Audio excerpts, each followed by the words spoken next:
This is More Than Before with Nathan Cook. Hey everybody, welcome back to another great episode. I'm really excited for our guest today. He truly is an amazing guy. I love this guy. He was first team academic All-American in college at the NAIA level.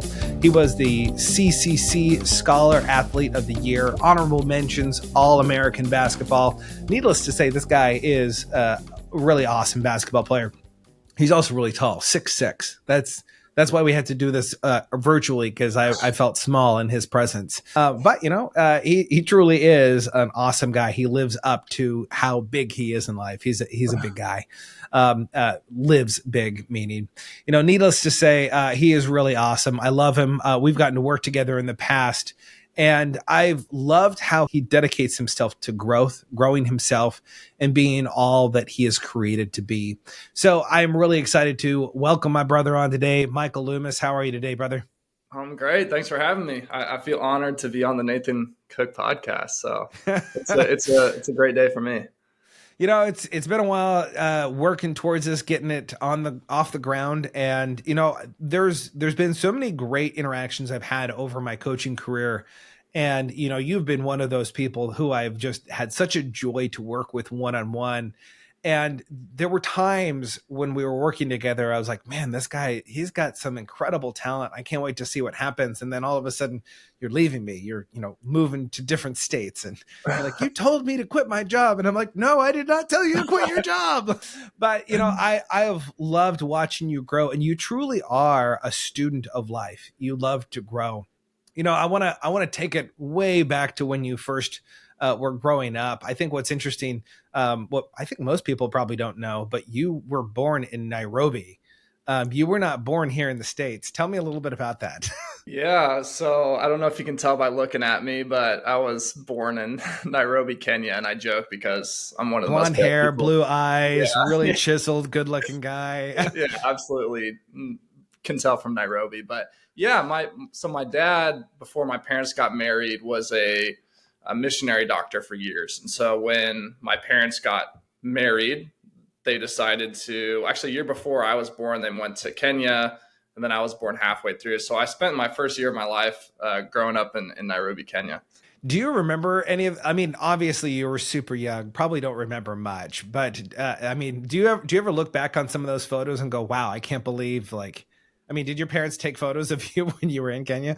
There's some pictures. Yeah. I can imagine looking where, I forget what it's called, where you look where all the babies are born and I'm just over there. People are like, who is this baby? But sometimes I think I have this memory, but I don't even think you have memories by the first 11 months. So it's probably a dream that I had, but no, I don't remember anything, but it's fun to look at the pictures. Yeah, it is. Well, I think actually you do have those memories from, even science is showing right now that that infants in the womb have memories, and they can recall arguments that their parents have had when they're in the mother's womb. So I think it's very possible that you have those memories. So I think that's kind of cool. Yeah. Now, where did you actually grow up in your younger years then? Yeah, so we spent a little time hopping around. So lived in Kenya till I was a year old, and then we spent a little time in Chicago, but we settled in Portland, Oregon. My grandpa had kind of settled up here. He ended playing with the Portland Trailblazers and then went into being an orthodontist. And so, just wanting to be near family, we settled in Portland. So I grew up in the Portland metropolitan area for, until I went off to college. Wow, that's really cool. So growing up, give us a little bit of an idea. Who were you as a kid? Were you the outgoing, rambunctious, awesome, chiseled, six-pack child? I don't know. I don't think, kids have six packs. At least they shouldn't have six packs. Yeah, it's interesting looking back, and I think in college I got really interested of why I am the way that I am. And so you can kind of look back in hindsight of who I was. And, I wasn't always, there's kind of two parts to me where I was this really focused person, especially when it came to sports. I was kind of quiet a little bit until I got to know people, but I was just really focused on sports. So if I was there, I was locked in on sports. But outside of that, honestly, I've always had a little pushback against authority. I don't know what it is about me, but I was always getting in trouble growing up. So I actually almost got thrown out of my junior high just because I was consistently getting in trouble. I had a hard time concentrating, and the teachers had a hard time with me. So, there's kind of two parts of me. There was kind of and part of it's, you do what you see growing up. And so, when it came to some of the parental dynamics, like there was some anxiety there was some social trepidation. So you pick some of that up. So I had a little bit of that growing up, but also I've always been more extroverted and expressive. And so there was like a kind of a combination of that, but I was a little bit of a troublemaker. If it had if there wasn't something to do with basketball or a sport or a ball, I didn't have much interest, but I was smart enough to get by in school. So It was kind of an interesting combination.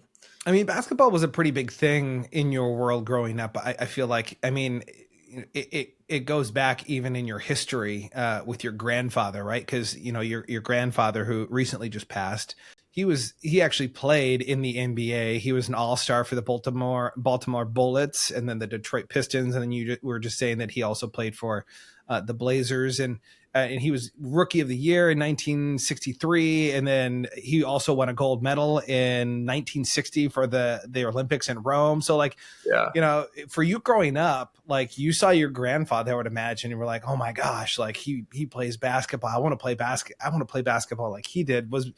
Did you feel that pressure growing up? Like you wanted to be great, just like him in playing that sport?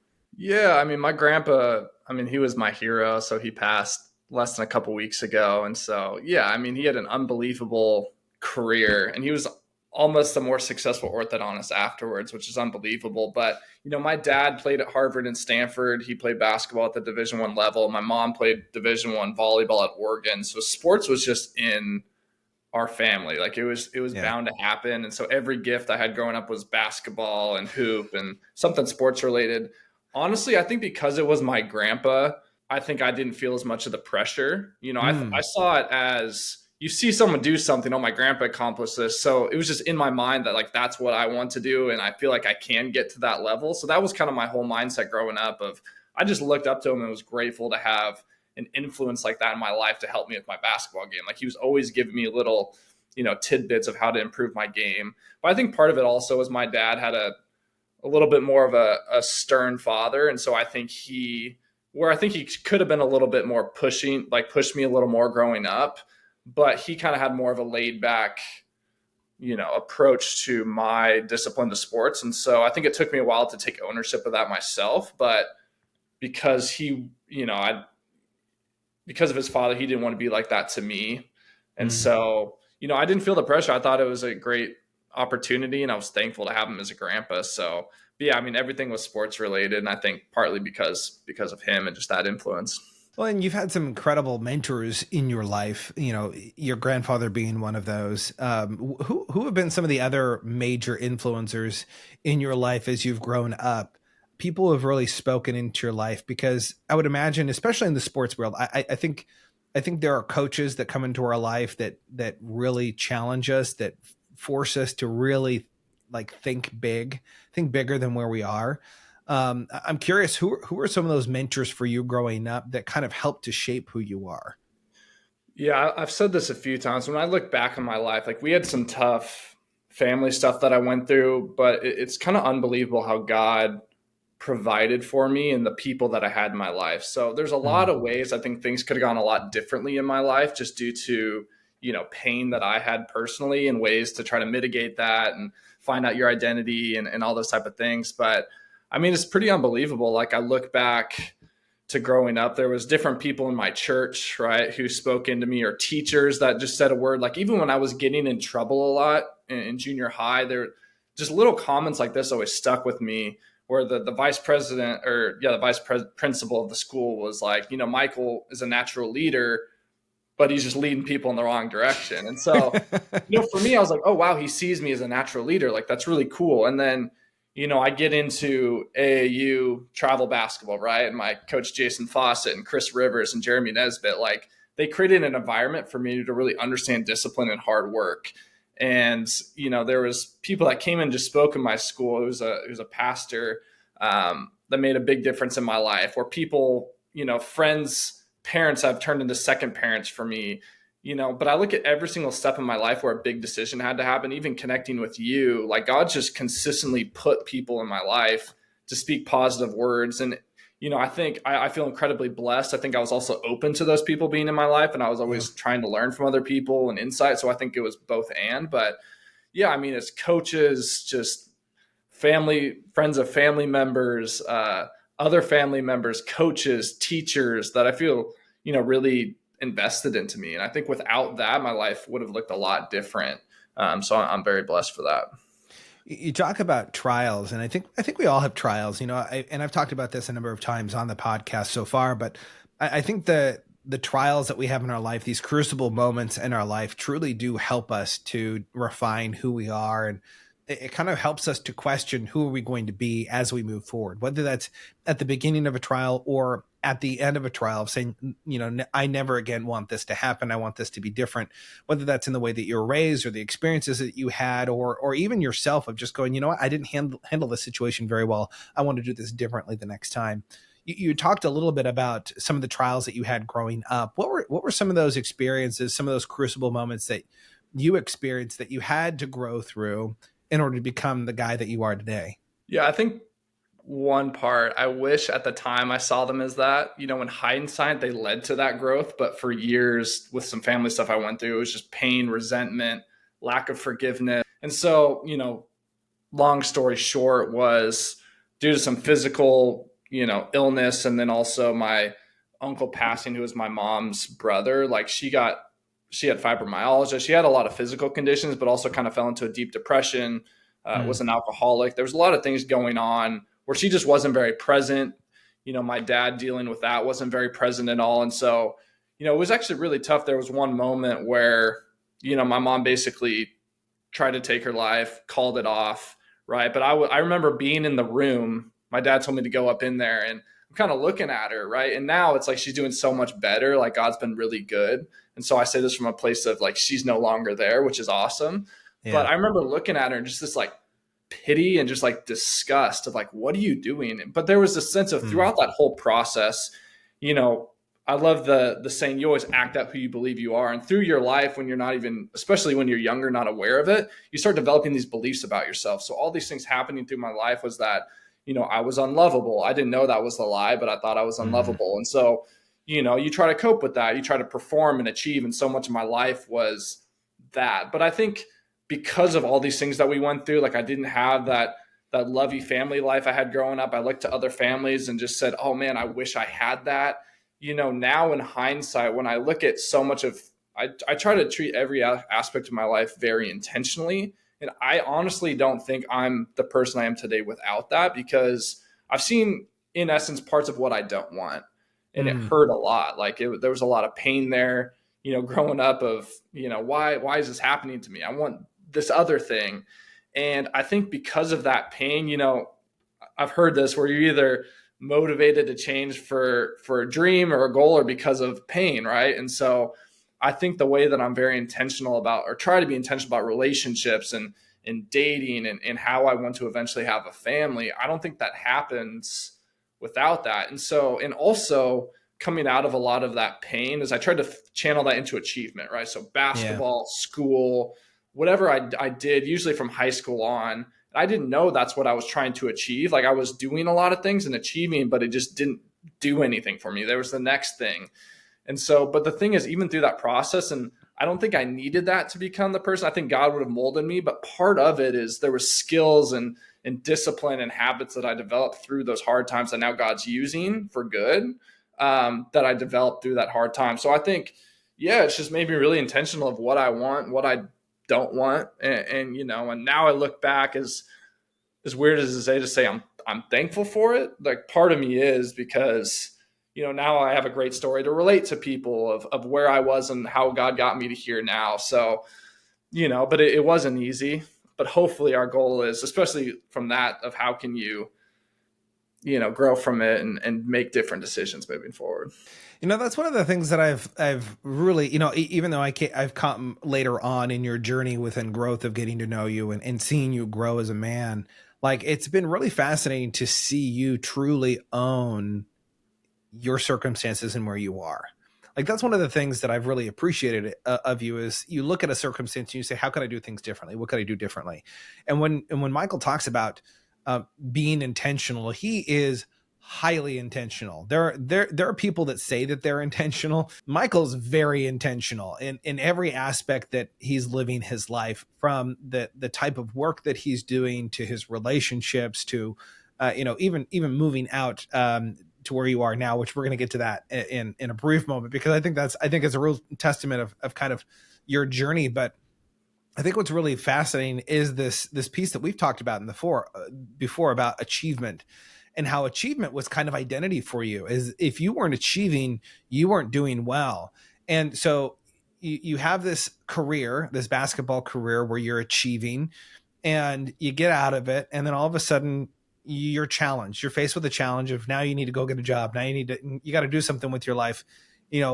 For you, I remember you talking, I want to go into the NBA. NBA is the thing. Like, that's where I want to go. And I remember hearing that going, yeah, like, you have everything. You could do that. Is that where you're supposed to be going? And there was kind of this challenge in that season of life where you started to wrestle with this idea of achievement. Because at the time you were also working at a job that you did not like, selling things that you had no interest in selling. How did you get to that place of selling, being a salesperson, selling something that you absolutely hate, and trying to wrestle with, man, who do I want to be as I move forward in life? What brought you to that place? So there's a little before how it even got there was during like my senior year of college. So a lot of my friends had graduated. I had redshirted, so I had an extra year, and I went into this year. It was interesting in wherever this came from or how it came to be, but I was sitting in my chair one day in the morning. I wanted to be more intentional about reading and growing. I had that time without friends. And so I was praying, and I felt written across my eyes, change the world. Whatever that means, like, that's what I took and that's what I read. And so instantly I just kind of thought about how I wasn't the type of person that could make that big of a difference at that time. Like, I knew there was things I needed to grow in. So I got really intentional about growth. And I think part of that, once I did that, the enemy got a little alerted, right? Of, hey, Michael's trying to become all that God's created him to be. And so long story short, I had some health issues that I went through, or thought they were health issues. And I thought it was going to be this autoimmune condition. And so, it kind of spiked this anxiety and OCD like behavior. And so I just kind of got into this like method of thinking. It was very OCD like, and just checking. And I didn't know how to handle all these thoughts. And it kind of got to this point in my life where I tried to achieve, run from pain, all these type of things. And it finally kind of just spearheaded in one moment where, on one hand, I was, having all this success as a basketball player, academically. Like, you would look at him like he has it all together. And I talked to people who are like, yeah, you looked like you had it all together. But inside, I was really struggling, and I was honestly pretty scared. Mm-hmm. And so, yeah, there was times where even before games, like, I was drinking half a bottle of ZQL and taking Dramamine, and I couldn't sleep. Like, I was at this point of just kind of like breaking point for myself. And so the year ended. I finally talked to my parents, told them, let them know what was going on, started seeing the therapist. But that's when I came to this idea of neuroplasticity, where I had a very fixed mindset. I thought you kind of are who you are, the cards that were dealt you, good or bad luck. And then I understood this idea of neuroplasticity, and it changed my life, because there's a lot of things I wanted to overcome or change about myself. I didn't know how. And so I started to get into this, and I kind of do everything all or nothing. Like, if I'm doing it, I'm doing it. If not, like, I don't care about it. And so basically how I got into sales was I started, kind of working with a network marketing company and getting outside my comfort zone that way, and, making connections and having hard conversations and meeting people. And that was really uncomfortable.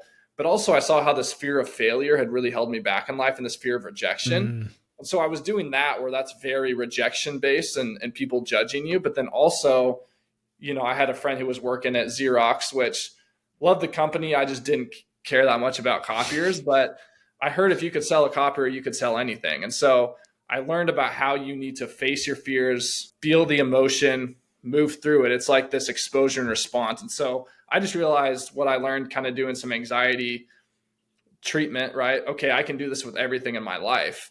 And so I was like, you know what? I'm going to face this rejection head on. I'm going to go into the hardest part of sales, which is, I believe, was copier sales. You could also say payroll, but it's like, I'm going to try to sell copiers. And so I had no idea what I was doing, but it wasn't even like the idea of the money that comes with sales. I think that's why a lot of people get into it. It was more so the person I wanted to become by doing sales. I knew if I could succeed as a salesman, I had to learn how to communicate. I would have to learn how to connect. I would have to learn how to face fear and rejection over and over and over again. And looking back at my life, I saw how that held me back. So that's why I ended up working in sales. To be completely honest with you, was just to try to grow at the end of the day. Yeah. Well, I'm curious, when you say that you wanted to become this person through the sales process of learning how to do sales, what was it specifically about that salesperson that, like, I think we all have the identity of that person in mind of, like, they're the kind of, they're really good at speaking. They're really good at being confident in whatever it is that they're selling. What was it about the sales kind of career that you wanted personally? Like, what was that identity that you saw and you said, man, like, I wish I had that. I want to have that kind of identity. What was that exactly? I think it was just facing fear head on and just being okay with rejection and things not going your way. Like the idea of someone walking into an office where someone doesn't want to talk to you, and you walk up to that person and you have this hard conversation of trying to build rapport to schedule a meeting. Like, I think part of it was that, like, I just saw, I had a strong desire to be liked by people. And I think through family growing up, it then turned into, I tried to attain love. Right. And so I think the way I tried to do that was trying to get people to like me. And if they like me and admire me, then maybe that subconsciously, I didn't know this was going on, but maybe then I'll be loved. And so I started to see how I'd been doing that, how it had kind of held me back. And I was like, one of the best ways is to kind of do that exposure of people not liking you. And regardless of you feel like you're doing something good, right? I thought was sales and outbound sales and making calls. Like, if you thought about, this idea of exposure therapy, just facing your fears is what it is. And just being okay with being in that situation. Making 40, 50, 60 calls per day, whether in person or over the phone, was like a very drastic way to just throw myself into the fire. And so I think it was just that person that was just really confident in themselves. I think ultimately it was that confidence and just being settled and grounded, like, kind of regardless of what people thought about me. I want to go back to this idea of neuroplasticity, because I think it's kind of a buzzword recently. We're hearing a lot about neuroplasticity. It's been around for a while, but I'm curious, what was the piece about the neuroplasticity piece that stuck out to you? Neuroplasticity meaning, like, your ability to change the way that you think, the way that you absorb information, the way, like, when I was growing up, I don't know if you were ever like this. When I was growing up, I thought I was the worst reader in the world. I suck at reading. I can't remember things. I'm just not good at reading. And so I trained myself to think that way. And so when I would read, I would suck at reading. I would get distracted by the dog, or the sun would be shining. I'd be running outside, right? And so our neuroplasticity really is that ability to change our mind, to change the way that we think, but not just the way that we think, but literally the structures of our mind. We can change our brain. Tell us a little bit about that process for you of going through that neuroplasticity. Why did that inspire you to want to change and want to read? I think, again, it was that pain that I'd felt a lot of my life. Was there was just things I just didn't like about myself that I didn't know how to change, or I didn't know I could change, right? Where maybe part of how I was raised, but, I honestly didn't have a great work ethic for a long time in my life. I would hit hard things and quit, or, even relationally, like, I had a lot of fears around relationships just due to family upbringing and some stuff that I went through. And so I couldn't seem to figure that out. Like, I just had a lot of anxiety around relationships and didn't know why. And so I don't know. It's kind of interesting. I don't know why. Maybe just because of the people that have been in my life, but I felt like I was put on this earth to do something. And now I understand it 10 years later, 5 years later, that, something grand and great could just be having a family. But I've always felt like I was created to do something. And I always wanted to do that. I don't know. Something awoke within me of, man, I just really want to be that person. And I didn't know how to get there. And so because of that, just like hitting my head against a wall and so many different things in my life. And, especially on the basketball court, like, there were certain things that would hold me back mentally, and I couldn't figure out why. Like, why sometimes do I lack confidence in big moments, or there's like things like that, or why can't I just get up to play every single game? Like, there was a lot of things because I wanted to be great, but sometimes my mind would get in the way. And so I think once I finally found out that, hey, you can change some of these things, and you can, break generational patterns that I had seen that kind of freaked me out. once I realized that because of the pain, I was like, I thought at the time, this was the avenue to be who I was supposed to be, which I found out, isn't, right.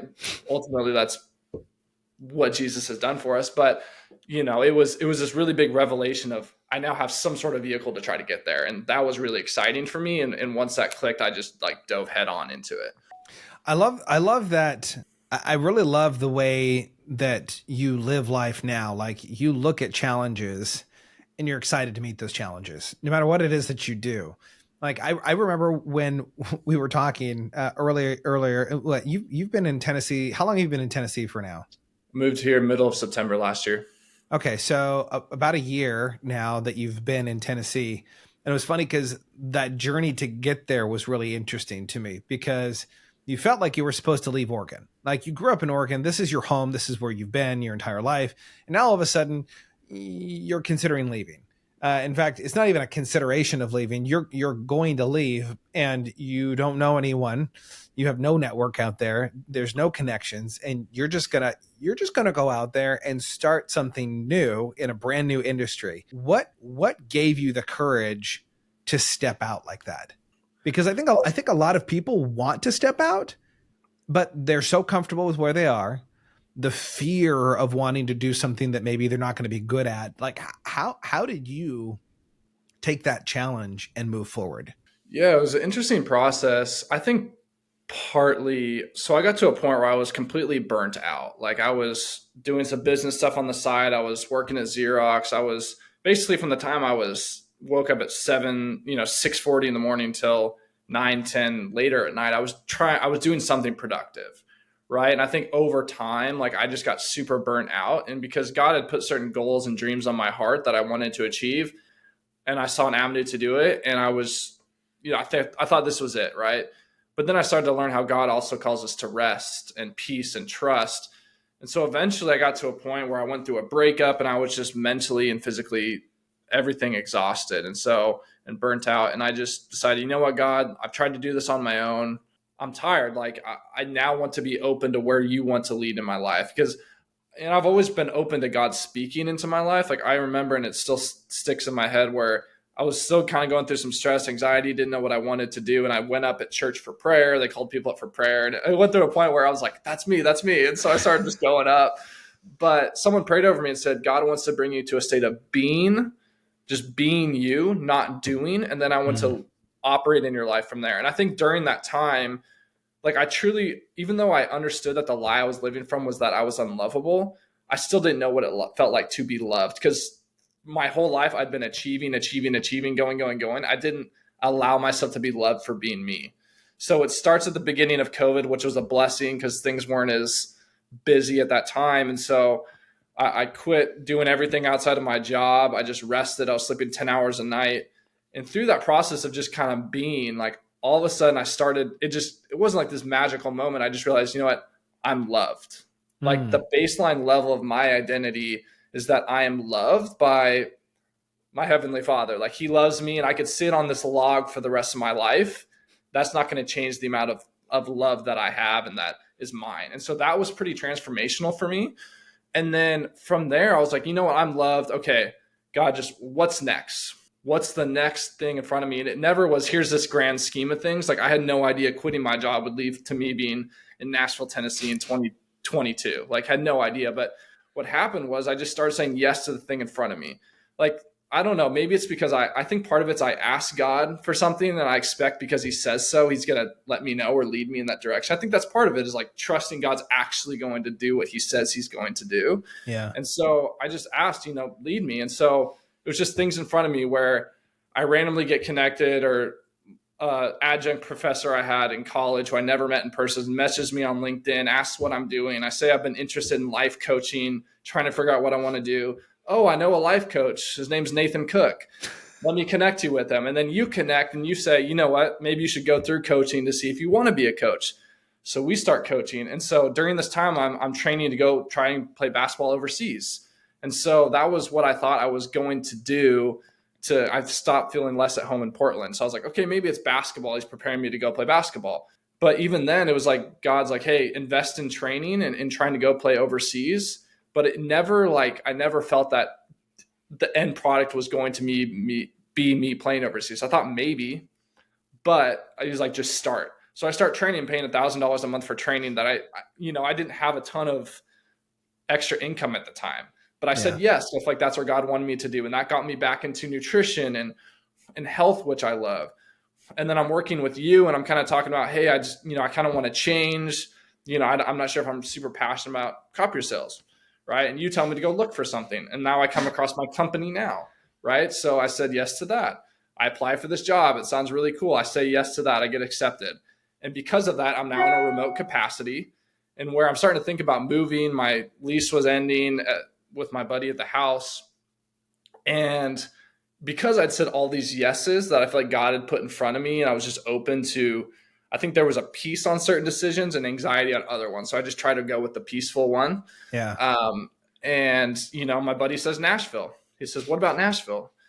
Had never been to Nashville. Even until I started driving out here, I didn't realize how far east it was, which is so funny. I looked at the map and I'm like, this is actually like the East Coast. And so, but yeah, he said Nashville. And then, I said, God, make it obvious. Like, make it obvious where you want me. And it was just thing after thing. It was daily. Something popped up. This popped up. This popped up of Nashville. And it didn't make any sense, but I was at peace about it. And it was even a year. I went through some health complications. It was a year until I decided till when I went. I don't think people believed me, but I didn't even feel like I had to visit. I feel like that's where God wanted me. I said, God, if you want me out there, make it easy.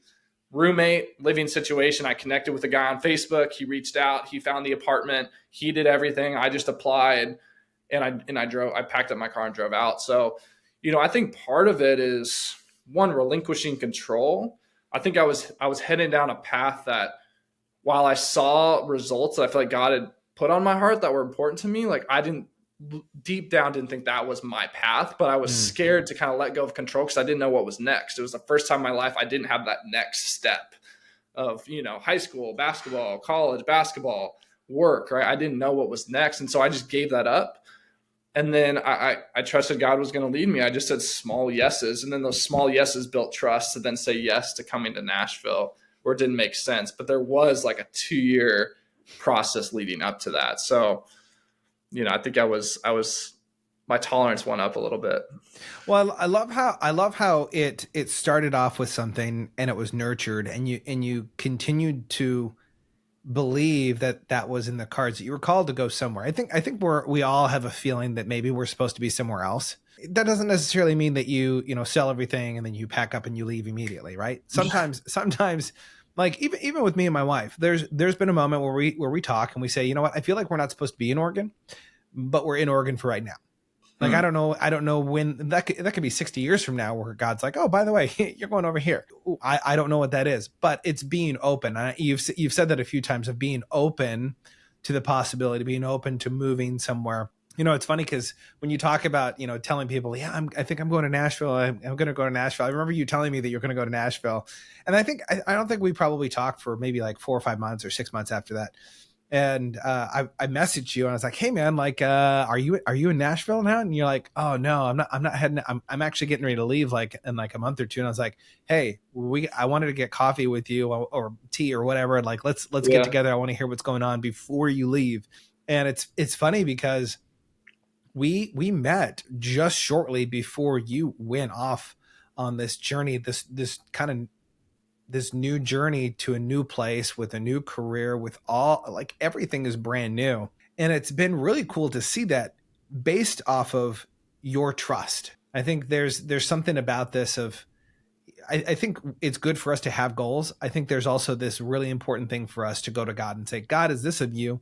Or is this just me wanting to be selfish? Like I would say, and if I'm wrong, I think maybe your initial goal was like, hey God, like, let's get back to the NBA. Let's go. Like, I'm gonna go play overseas. And then there was a moment of like, okay, God, like, is that actually of you? And God's like, yeah, I just want you to go get training.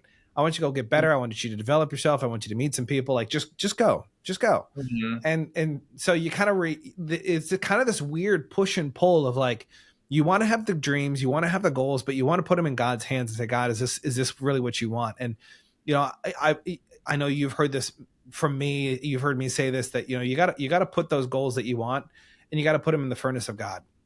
right? We've got the, Shadrach, Meshach, and Abednego, Hananiah, Azariah, Mishael, putting those things in the fiery furnace and saying, okay, God, like, is this what I'm supposed to have? And over, every single time, you're just doing that so that you can get clarity of, is this something that is of you that God has put in you? Like what you said, I think every single person in their life is meant to do something big. Big is relative though. Yeah. For you listening right now, relative, like big might be raising your kids. It might be getting married. It might be buying your first house, having your first house in your family lineage, right? It could be any number of things. It could be speaking into, the lives of millions of people on a podcast, or having, a platform to speak from. There are so many different dreams that are out there.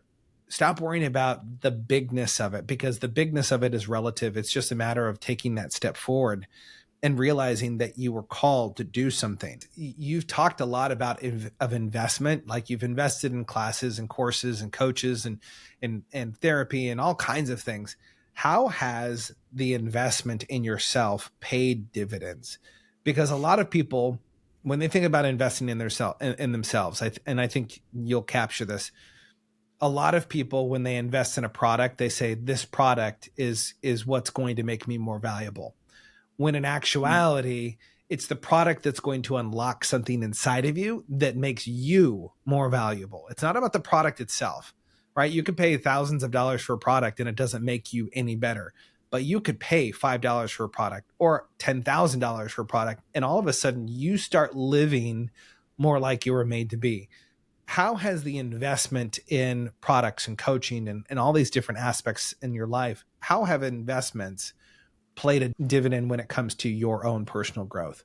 I think part of that, looking back, was partly how I was raised. Family has pros and cons. Like there were some cons that I had to go through, but my parents did an unbelievable job of, hey, I have this goal of playing basketball or growing as a person, where my dad, for the most part, was always quick to say yes. Like whether that was baseball tryouts or training, he would drive me 45 minutes 3 times a week after work, or if it was, basketball training or training for the SATs, like they always said yes. And I guess I saw the output of that and the benefit. And so, I'm incredibly grateful for that. Like I believe my parents believed in me and they invested into me. And so then when I start into the professional world, like I just felt that in order for me to get to certain places, I just needed to acquire the right skills or learn the right thing or do this to kind of get there. Like, cause I'd seen that throughout most of my life, and I'm incredibly grateful for that.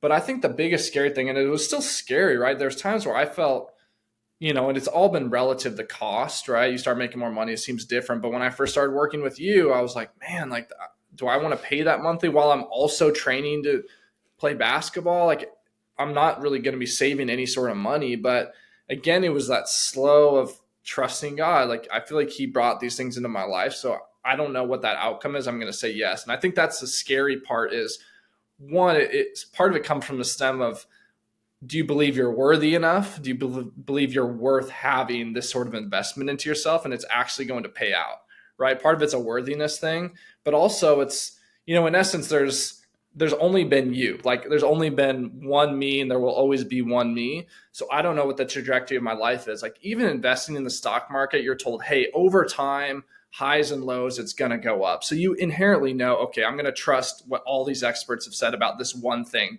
But with yourself, like you don't know what that is. Like me investing in myself, like that could be a dud. Like that's what you tell yourself. Me investing in this could be a dud. It might not work out. I lost money. I could have invested that, but I truly think it's through that process of investing in myself, your perspective changes. So whether that was investing in training that got me back into my health and fitness, and that got me into my job, or working with you gave me different perspective and intentionality to then take a new job and get outside my comfort zone. You get new perspective, right? And so I think that's the biggest thing is you're trying to make decisions about a future self that you're not that future self yet.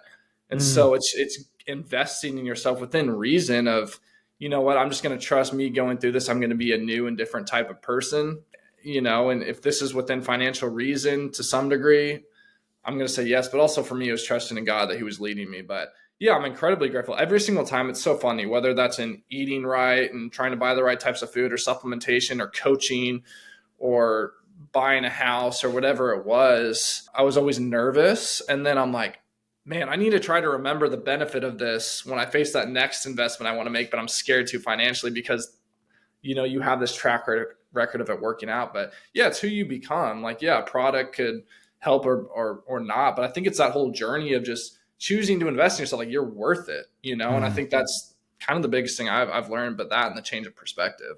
Well, I love what you say about outcome. Like I think so many times when we talk about investments, when we talk about investing in ourselves, we think about, I don't know about you, but sometimes I look at it and I say, you know what, if I do this, am I going to get a financial return from this? And I think a lot of people focus on the financial return, right? Like the common question that I'll get with someone who's working with me as a coach is that, what's my financial return going to be? I don't know. I'll be honest with you. I don't know what your financial return is, because your financial return is going to be based off of the type of financial actions that you make along the way as we're working together. And if you make a lot of really great financial traction and movement and you make those decisions, then yeah, you can make some really great money.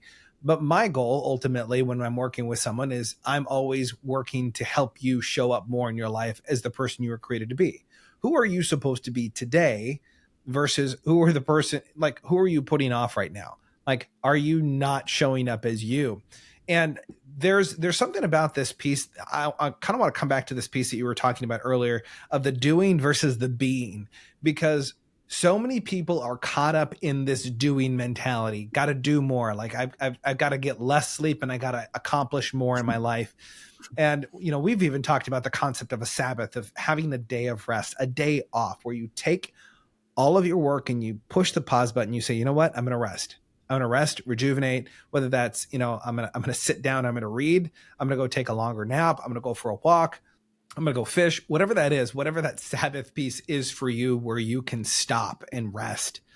I'm curious, how do you go about being more versus doing more? Because so many people are focused on the doing, and I feel like they don't even know where to start when it comes to being, just showing up and being themselves. It's different for everyone. I think everything comes from my faith and what I believe to be true about God in this world and who we are. And, I think you always act out who you believe you are. Like, you ultimately do. Like, if I'm unlovable, I'm ultimately going to act in a way in which I'm unlovable, right? And put myself in relationships where I'm unlovable. And so I think from what I've seen with a lot of people, sometimes it's just enter a period of rest. Like, I realized how I could attain more and achieve more in the short term by still working and progressing. But what was that long term? Like, what was that outcome? And so for me, I chose to enter a season of rest where, of course, I was still working. But outside of that, I wasn't reading any self-help books and I wasn't doing anything to try to just like become a better version of myself. There's a verse of, God said he's sanctifying those who have been sanctified. Like, so often, I think we just need to grow in what God says to be true about us. Like, I believe that if you believe in who Jesus is, who he was, what he accomplished, we're told we're a new creation. We're in Christ. You have the mind of Christ. You have a new heart. You're a new creation. You're holy, blameless, righteous. You're all of these things. And I wanted to operate from that. And so, I think I was trying to attain all of those type of things, not realizing I already had them in Christ. I just needed to believe it. So there was this spent where I was trying to do to be. I was trying to do all of these sorts of things, self-help, self-development, meditate to become this person, which I did make some sort of progress in that. So that's why I was scared to let go of it, because I didn't want to go back to where I was. But ultimately, like, that wasn't new life. I was just growing by myself. And so the biggest swing was I shifted to be to do, right? I'm going to grow in who God says I am, believe it. And while I just believed it by faith, I started to become this person without trying to grit my way through it.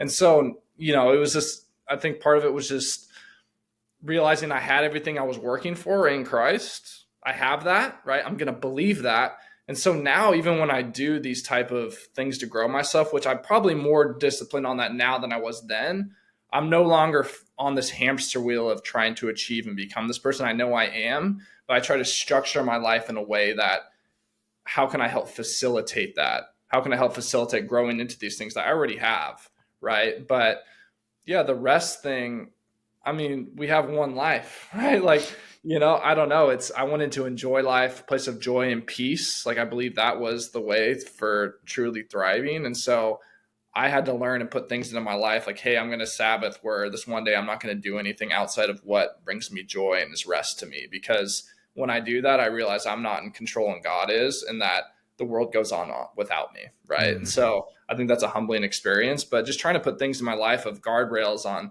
my work. And even just, I tend to want to do and get so much done in a little amount of time. Hey, can I take this 5-minute break? Can I take this 15-minute break? Like making sure I'm really intentional of like putting my body in a place of facilitating what I have so that I am rested and joyful, and come from a place of just being and not what I'm just always trying to achieve all the time.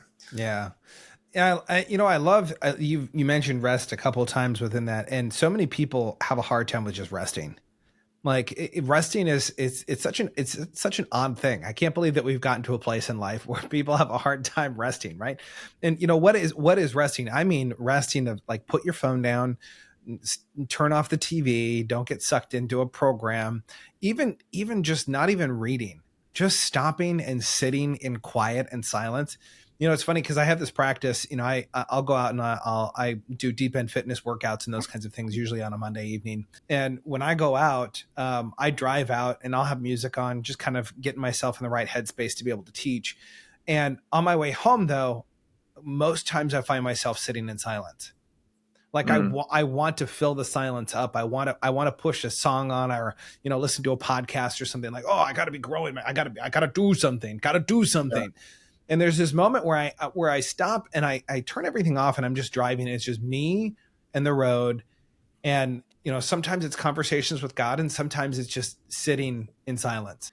And it's so healthy for us to have those moments of rest. And I think, it's fascinating how hard it is for us to set time away to rest, even just like a break to eat.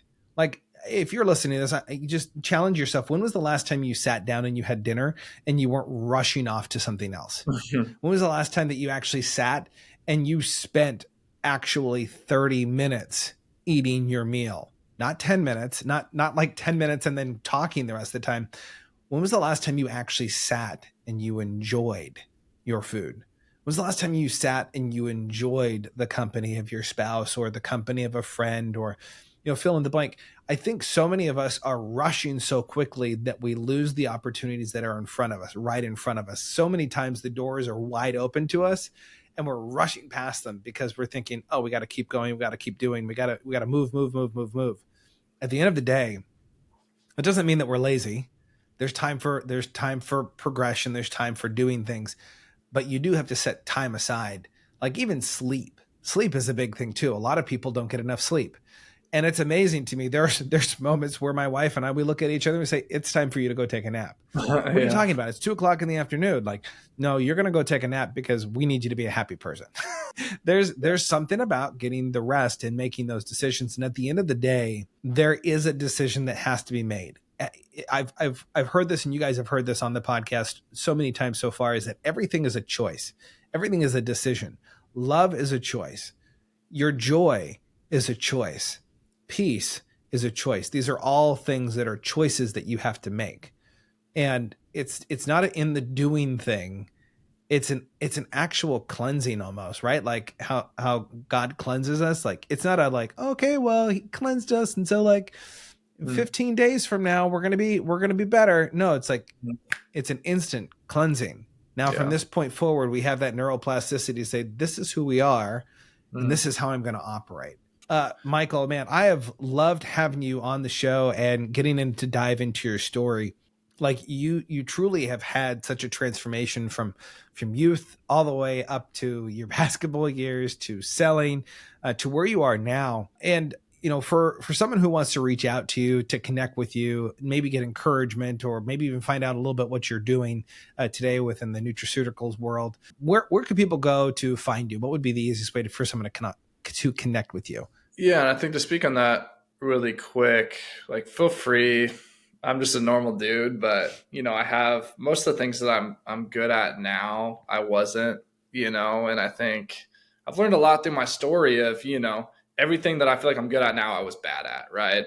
Whether that was confidence or fitness or my faith or, I was lived into unforgiveness with my mom for the longest time. Like I had anxiety and stress where I thought I was going to be a statistic, like all these things, like I've had to grow through and I've learned a lot through that. And so, obviously would love to help if anyone even wants to have a conversation with me. But, I think Instagram, my Instagram is mloom43. So MLOOM 43. I'm on Facebook, Michael Loomis, LinkedIn is a good one as well. So I think either of those are good options, but I feel I'm grateful, I've luckily have learned some things. And so, if I can help in any way, like feel free to reach out. And that's what I love about this program is, we have people that come on who are bigger than life, that have some amazing things that they're doing. And you look at them and you're like, man, like, I don't think they would ever talk to me. And then you have other people that are like, man, I feel like that guy's just like me. Like, why is he on this show? And the point is that, and I'm not saying that about Michael. Michael's one of those people I think that is larger than life, that man, like he is doing things and he is making impact. But I think sometimes we look at people from a distance and we say, you know what, I think they're way beyond me and I don't think they can help me. When at the end of the day, there are people that come into our lives. There's something that Michael spoke today that is only for you listening, and you got to take it. You got to walk away with it. And you got to say, how's my life going to change? How is it going to be different today because of what I heard?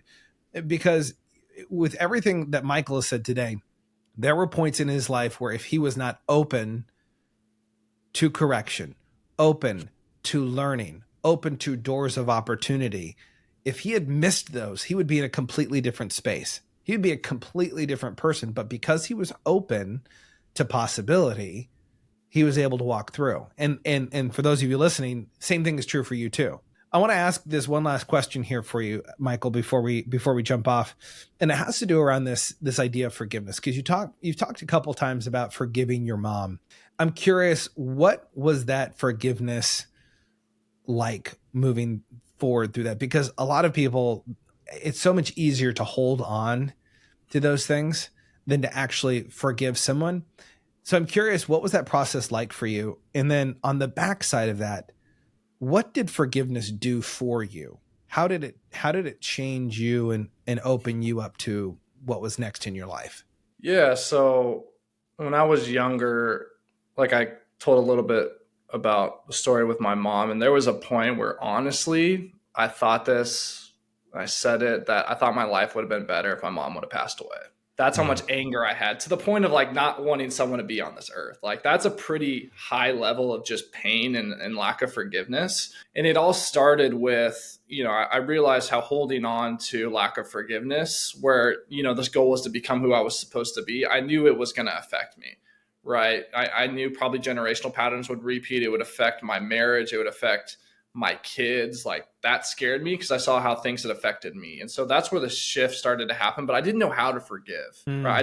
I didn't know, like, okay, is it basically that I just try to say it? I didn't feel it. Right. And so, I can only speak to my story, but I remember I was reading this book. It was talking about generational trauma, and it said, picture the person, who has hurt you the most in front of you with all the things they've been through and the pain they'd been through. And, no one grew up wanting to hurt people or be this type of person, but through life, they became this person. I just started sobbing.